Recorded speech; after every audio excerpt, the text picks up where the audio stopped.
पहिला यो भिडियो हेर्नुहोस् अनि त्यसपछि यसको फन्नी कमेन्टहरू हामी पढ्नेछौँ।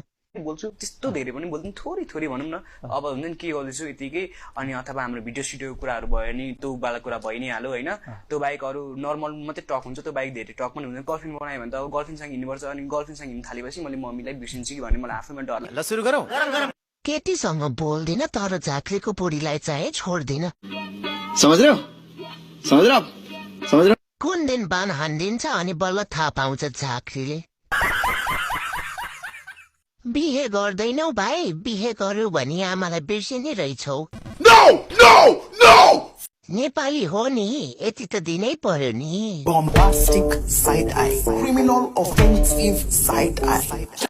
छोरा मान्छे भएर जन्मिसकेपछि आमालाई आमाको ठाउँमा र गर्लफ्रेन्डलाई गर्लफ्रेन्डको ठाउँमा राख्न सक्नुपर्छ।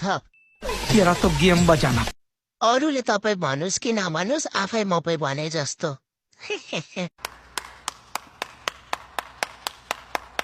मेरो भाइ जिएफ किन बनाउनु पर्यो त? तिम्रो फिलिङ्स भिडियोबाट पुरा हुन्छ अनि तिमी हप्तामा 2-3 भिडियो बनाइहाल्छौ। भिडियो पनि फिलिङ्सकै हुन्छन्।